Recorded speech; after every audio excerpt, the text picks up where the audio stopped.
Information and opinions expressed during the related show are those of the show personalities and guest alone, and not those of Vic Canellis Media Group, its parent, affiliates, or stations. VCMG Live is not responsible for any content, information, or opinions expressed. User bears full responsibility for their reliance on such content, information, or opinions. Amp2.tv presents You and Your Doctor, teaching you to live a longer and healthier life. Proudly sponsored by All County Healthcare, where people are the heart of our business. All County Healthcare is a Medicare certified agency where one call will service all your home care health needs. For more information, call 954-717-7027 or visit our website, allcountyhealthcare.com.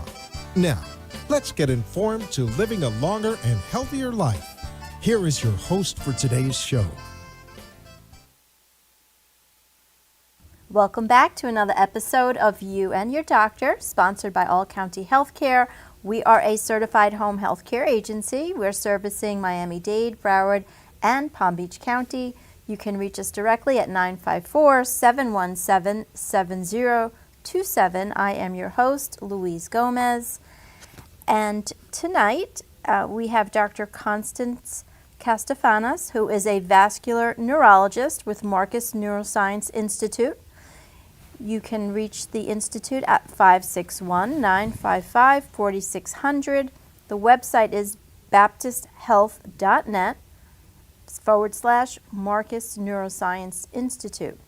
And this is really all in honor of Stroke Awareness Month. I get to meet you, Dr. Constance. Thanks for coming on. Well, thanks for having me and giving me a chance to talk about stroke. Yeah, I think it's so important. It's Stroke Awareness Month. We really get to share the word, and everybody, I'm sure, knows somebody who at least had a stroke, so we can kind of delve into maybe what happens when someone has a stroke. Like, what does that look like? So when somebody has a stroke, there are two types of stroke. There are ischemic strokes, which are the clotting kind, and hemorrhagic strokes, which are the bleeding kind.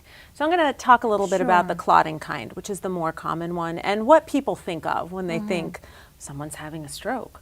Right. So when you have a stroke, it's basically like a clog in a garden hose. So your brain needs blood to get oxygen and nutrients so that you can think and so that you can move. And you're basically wired on opposite sides. So in most people, the right side of the brain controls the left side of the body. So in order for the right side of the brain to be able to do this, it needs blood and nutrients, and the blood vessels, the arteries in your brain, carry these to the brain. If you get a clot that sticks in one of those arteries, it's exactly what you think would happen if you got a clot if you got a plug in a garden hose. Good analogy. The flowers would start to wilt, Right. and if the clot or plug wasn't taken out, the flowers would eventually die. So when somebody has a stroke, that's their brain wilting. And their brain is wilting, and it's in trouble, and it's sending out distress signals, and the blood pressure goes up, and the heart rate goes up, and you can't move one side, or you can't talk, or you're numb, or dizzy, or you can't see. And all of these things say, to me, as a vascular neurologist, they say, this is a stroke. Right. So when that happens, the brain is in trouble. It's threatened. There's a threatened area of the brain. It's called the penumbra, which is basically the area that's in danger. And if you can reverse the stroke, if you can break up or pull out that clot, you have a chance to save that penumbra, that area of the brain that's in trouble. Interesting. What are some of the warning signs that we can look out for ourselves or for loved ones? So a lot of strokes have no warnings. And it's really important that if you're watching this, and you or someone you love or someone you know or someone who knows someone you know has had a stroke, it's really important to understand that this is a thing that happens. This isn't somebody's fault or something that you could have said, well, if I hadn't done X, I wouldn't have had Y. No. Risk factors are multifaceted and extremely varied, and they affect different people in different ways. And not everybody has warnings of a stroke. Sometimes people will have what's called a TIA, which is a transient ischemic attack. Okay. So what we were talking about before, right? Ischemia is lack of blood flow. So transient ischemia means lack of blood flow that fixes itself. It goes away. So somebody might lose the use of their arm for half an hour or 15 minutes, and it goes away and it gets better, and they're like, okay, I'm fine. You're not fine. Something like that happens. You Yeah. need to go get it checked out, because that Definitely. could definitely be a warning sign of a stroke. As far as signs of a stroke, those are a little different. Typically, they affect one side of the body. So this side will be fine, but this side won't work as well. They can affect speech. They can affect the ability to understand words. You might see a facial droop, Right.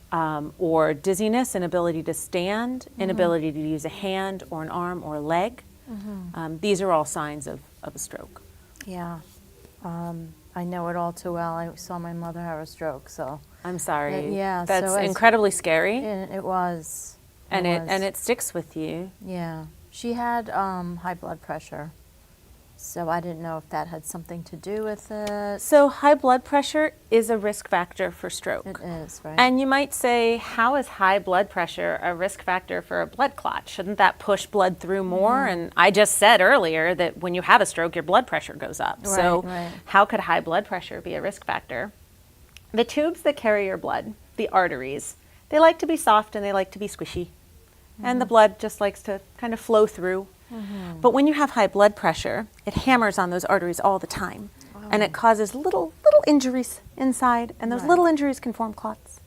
And it makes the arteries less compliant, less spongy. So high blood pressure can lead to strokes from what's called endothelial injury. The endothelium is just the inside of the blood vessel.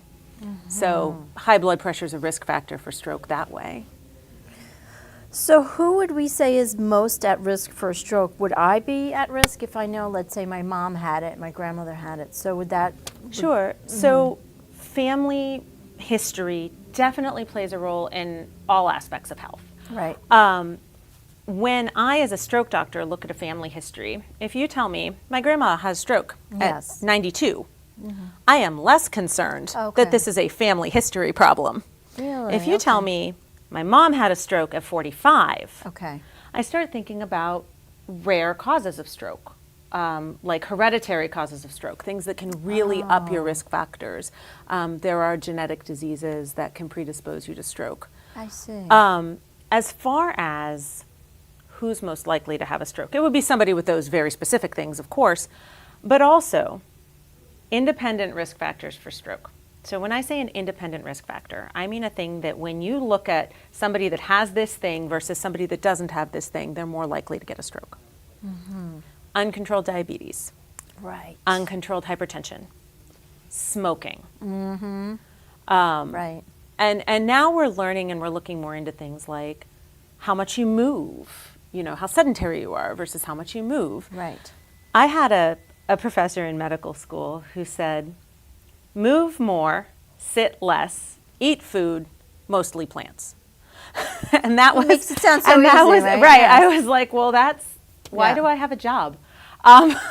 Yeah. And moderation. True. Moderation for all things. Absolutely. Absolutely. But when you say who is most likely to have a stroke, if I had to say, the number of people, like somebody who's over 75 smokes, has high cholesterol, Right. high blood pressure, an abnormal heart rhythm, and Sure. diabetes. Like Yeah. that's right up there. yeah.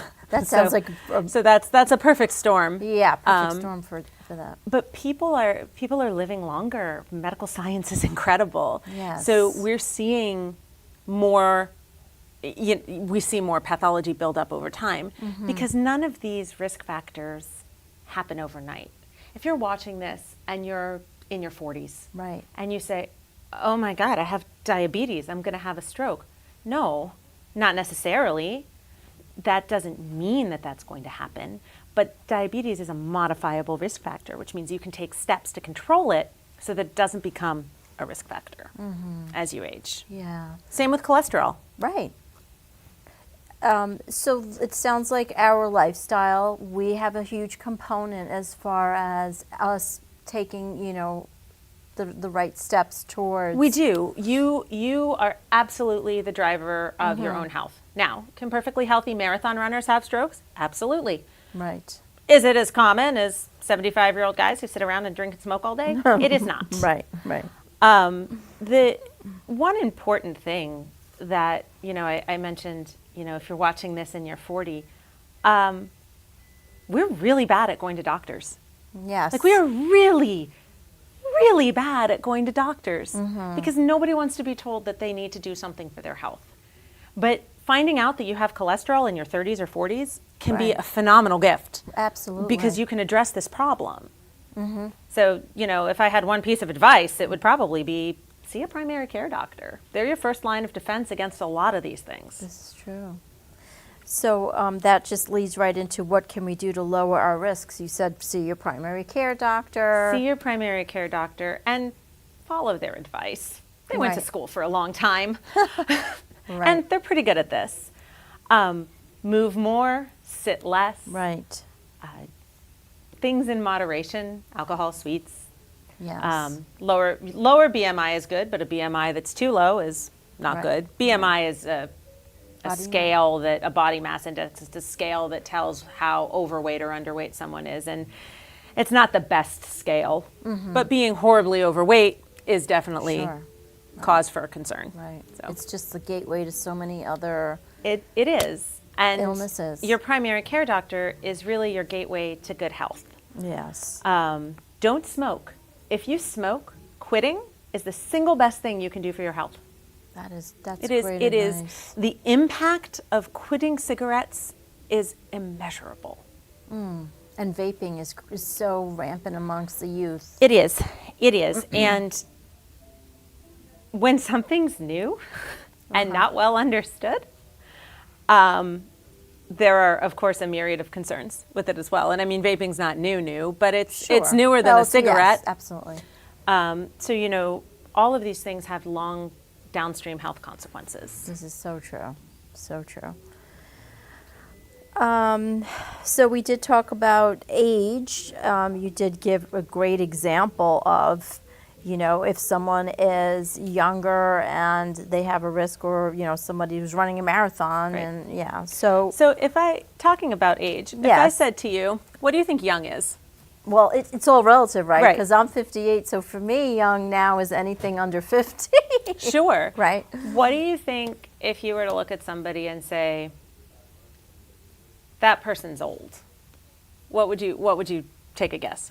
Or older? Probably where I'm at now in my life, I'd say over 75. Okay. Yeah. So right now, when I see somebody who's in their late 60s or early to mid 70s and they have a stroke, I say, I might actually be a little young. Wow. Because we're getting real good at this. Right. So the better people are doing with themselves, like it used to be, 50s was old, right? Right, it's true. Right? Right. It's not anymore. If Until somebody I in their turn 50, and then I'm Right. like, it's not old anymore. Right. If somebody in their 50s has a stroke now, I'm like, wait a minute. What else is going on here? But, it's all completely relative. Some of the scales that we look at break down risk factors by age, and like over 74 gives you more points. Under 65 gives you no points. Okay. So like, Wow. yeah. It's changed a lot, like It you has. said, Medicine is always changing. It's why it's a practice. Absolutely. That's a good point. I like that. So, Dr. Constance, if someone has an abnormal heart rhythm, why is their risk higher? That's a really great question. So your heart pumps blood. It has 4 chambers, and it pumps the blood up through the aorta and into the carotids or the vertebrals and into the basilar. We have a quick commercial break, but we're going to continue on with that. We'll be right back because this is interesting. All right. We'll be right back. Quick commercial break.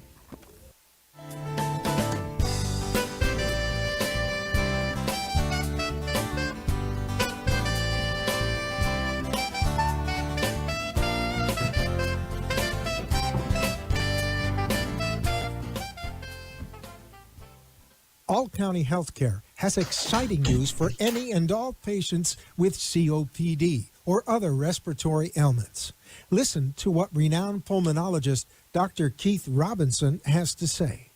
Hello, I'm Dr. Keith Robinson, board-certified pulmonologist, medical director at Fusion Health Pulmonary Rehabilitation, and a board member with the American Lung Association of South Florida. We have exciting news for patients with COPD. We now offer IPV therapy at home, which has been demonstrated to improve airway clearance, decrease hospitalization, and improve quality of life of patients with COPD.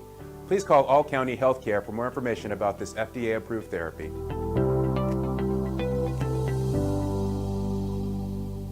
For further information, call All County Healthcare now at 954-717-7027.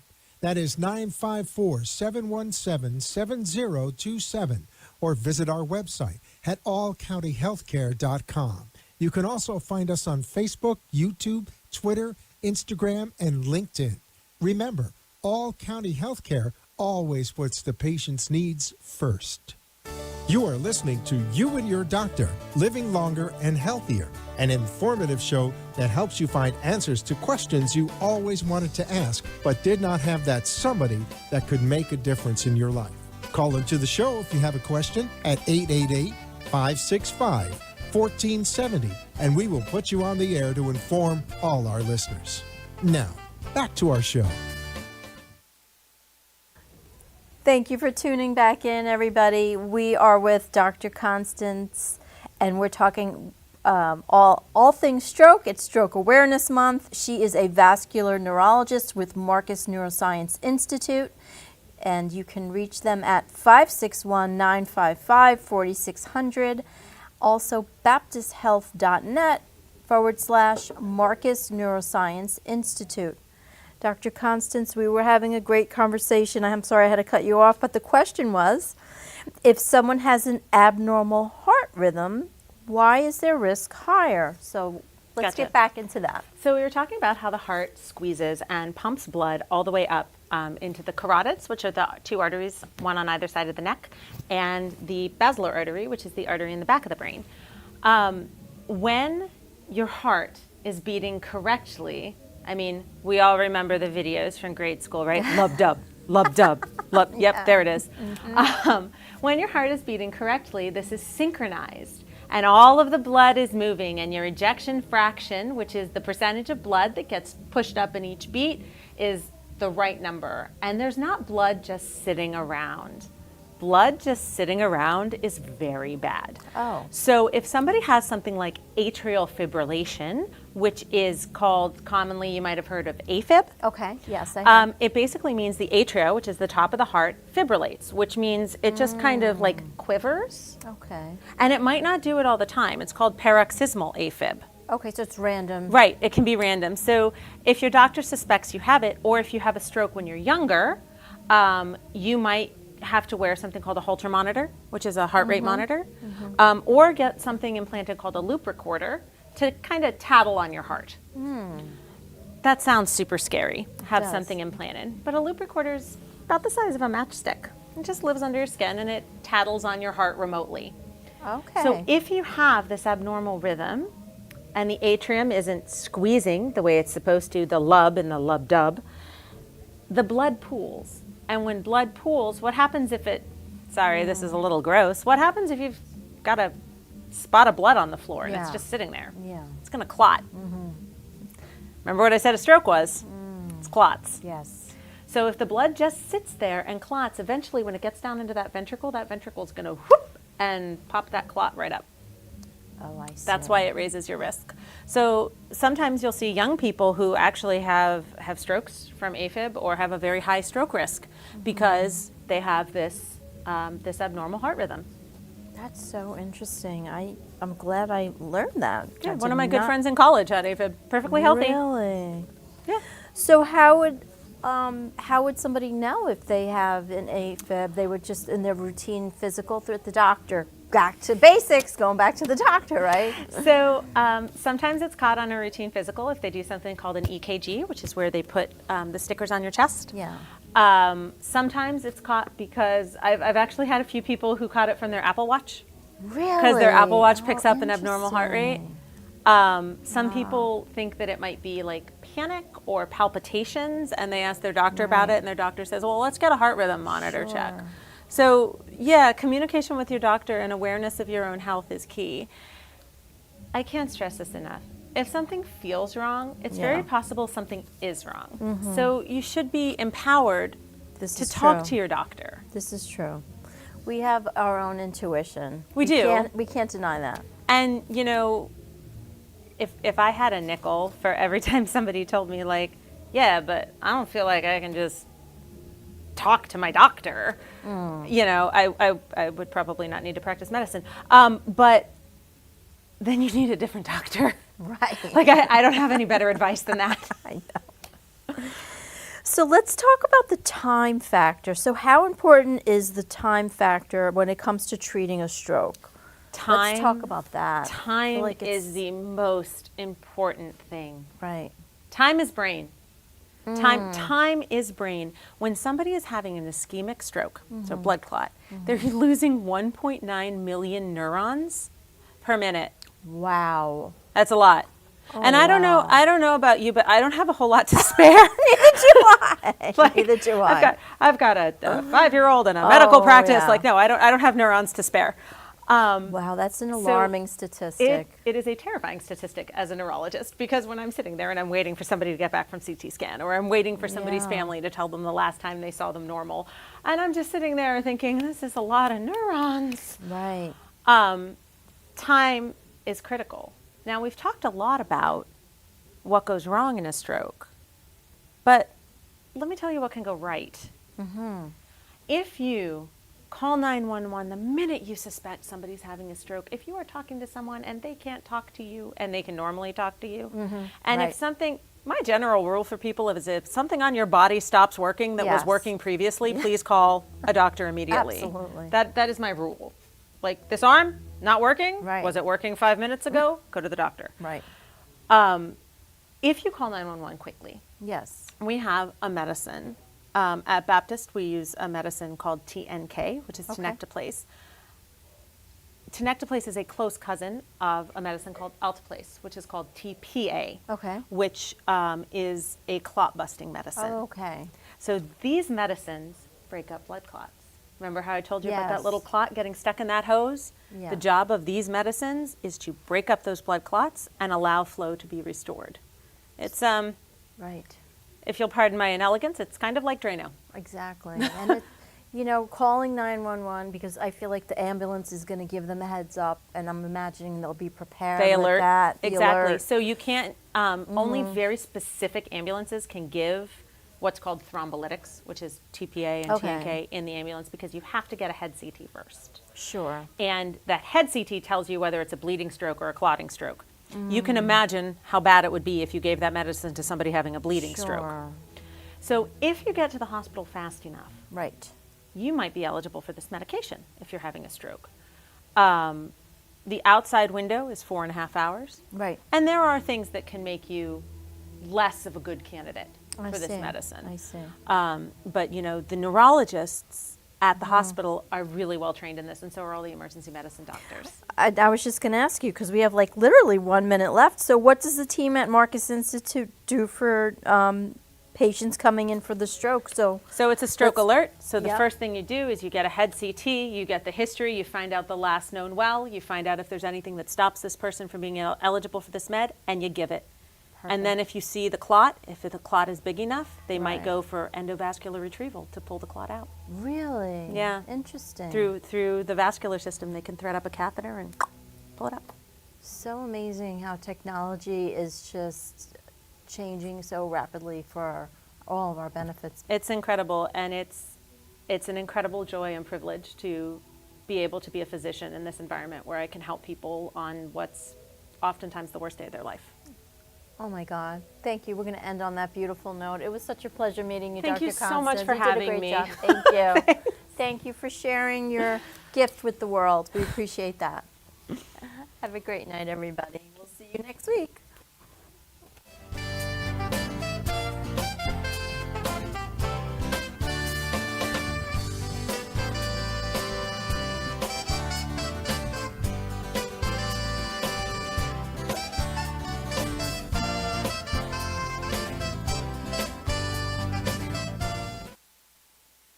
Thank you for letting us share with you a longer and healthier lifestyle. If you have a doctor or are a doctor and wish to be on the show, call AMP2 TV at 866